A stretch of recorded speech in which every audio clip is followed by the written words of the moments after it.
एमाले बैठकमा भर्खरै ओली पक्ष र माधव पक्ष बीच कुटाकुट, दुईजनाको टाउकै फुट्यो। माओवादीको प्रस्तावित अन्तरिम विधान नेकपाकै संरचनालाई निरन्तरता दिने। अखिल क्रान्तिकारी 22औं राष्ट्रिय सम्मेलन असोज पहिला सातामा सुरु हुने। अफगानिस्तानबाट नेपालले स्वदेश फर्काउन आलटाल नहोस् भन्दै बाबुराम भट्टराई आक्रोशित। माओवादी केन्द्रको निर्णय, केन्द्रीय समितिको बैठक आजै सक्ने निर्णय। असोजभित्र थप 1 करोड डोज खोप आइपुग्छ, प्रधानमन्त्री देउवाको निर्णय। प्रचण्ड र माधव नेपाल माथि गोकुल बास्कोटाको व्यङ्ग। भैँसी पूजा र होली वाइन समारोह किन गरिएन? रापरवा केन्द्रीय कार्य सम्पादन समितिको बैठक आजदेखि सुरु हुँदै। नेकपा माओवादीको केन्द्रीय समिति बैठक बस्दै। काङ्ग्रेसले भदौ 2 गतेभित्र क्रियाशील सदस्यता विवाद समाधान गर्ने निर्णय। लक्षित वर्ग तथा द्वन्द्व पीडितलाई निशुल्क यातायात सेवा दिने सरकारको घोषणा। बजेट माग गर्दै एमाले बुझायो मुख्यमन्त्री पोखरेललाई ध्यान आकर्षण। अब पुरा समाचार हेर्नुहोस्।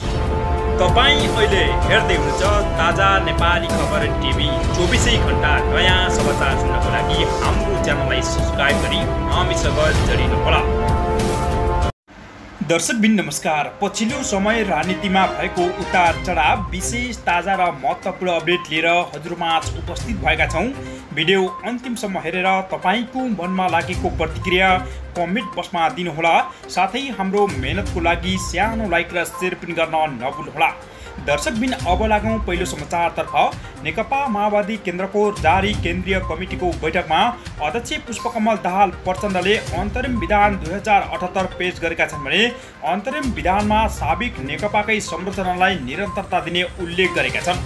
बैठकमा पेश भएको 52 पत्रे विधानमा केन्द्रीय समिति 2 राष्ट्रिय महाधिवेशन बीचको पार्टीको सर्वोच्च अङ्ग हुने उल्लेख छ भने विधानमा उल्लेख छ भने केन्द्रीय समिति राष्ट्रिय महाधिवेशनप्रति उत्तरदायी हुने जानकारी गराएका छन्। अब लागौँ अर्को समाचारतर्फ। एमसिसीले अधिग्रहण गरेको जमिनमा संरचना निर्माण गरे जनताले ध्वस्त पार्ने चेतावनी दिएका छन् भने नुवाकोटको बेलकोटगढी नगरपालिका 7 रातामाटेमा एमसिसीका लागि एमसिसी नेपालले अधिग्रहण गरेको करिब 400 रोपनी जमिन कब्जा गरिएको छ।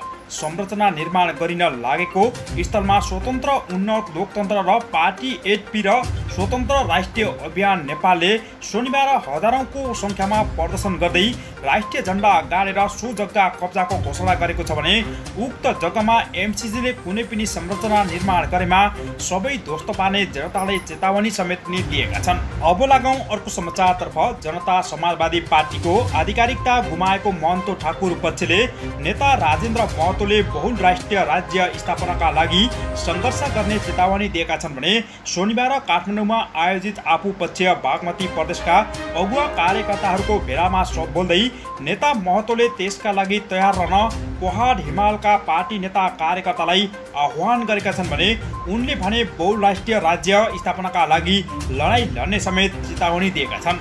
अब लागौँ अर्को समाचारतर्फ। नेकपा माओवादी केन्द्रको केन्द्रीय कमिटीको बैठकमा नेताहरूले एमसिसी बारे पार्टीको असहमतिका विषयमा जनताले स्पष्ट रूपमा बुझ्ने गरी धारणा आउनुपर्ने माग गरेका छन्।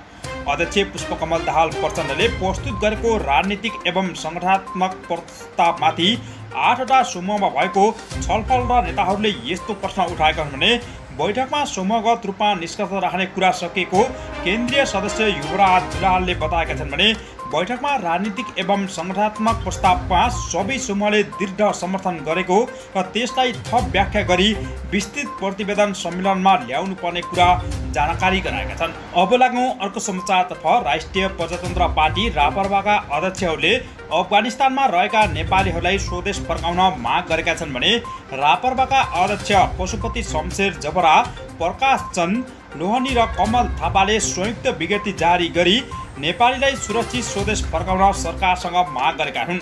अध्यक्षताबाट जारी विज्ञप्ति लेखिएको छ भने तालिबानी विद्रोहीहरूको आक्रमण बढ्दै जाँदा अफगानिस्तानमा डरलाग्दो गृहयुद्ध फस्ने खतरा बढ्दै गएको छ भने त्यहाँ अवस्थामा रहेका नेपालीहरूको सुरक्षाबारे रापरपा चिन्तित रहेको छ भने तसर्थ अफगानिस्तानमा रहेका नेपालीहरूलाई सुरक्षित तवरले स्वदेश फर्काउन तथा उनीहरूको पूर्ण सुरक्षाको व्यवस्था गर्न रापरपा नेपालले सरकारसँग माग गरिरहेको छ।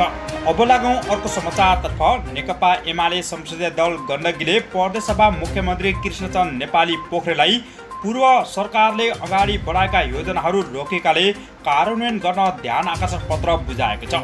वर्तमान सरकारले आर्थिक वर्ष 2078-79 को बजेट र कार्यक्रममा गण्डकी प्रदेशलाई समृद्ध बनाउने योजनाहरूमा बजेट कटौती कार्यक्रम र योजना खारेज गरेर प्रदेशवासी जनतामाथि ठूलो अन्याय गरेको एमाले आरोप लगाएको छ भने प्रदेशको प्रथम पञ्चवर्षीय योजना पूरा गर्दै दिगो विकासको लक्ष्य भेट्ने उद्देश्य सहित राखेका योजनाबद्ध विकासका आयोजनालाई अघिल्लो सरकारले प्राथमिकतामा दिएकोमा गठबन्धन सरकारले ती योजनामा राजनीतिक प्रतिशोध राखी बजेट कटौती गरेको ध्यान आकर्षणमा पत्रमा उल्लेख समेत गरिएको छ। अब लागौँ अर्को समाचारतर्फ। प्रधानमन्त्री शेरबहादुर देउवाले आगामी असोजसम्म थप 1 करोड डोज खोप आइपुग्ने बताएका छन् भने कान्तिपुर मिडिया ग्रुपले सञ्चालन गरेको कान्तिपुर इकोनोमिक समिटमा बोल्दै प्रधानमन्त्री शेरबहादुर देउवाले आगामी असोजसम्म थप 1 करोड डोज खोप आइपुग्ने बताएका छन्।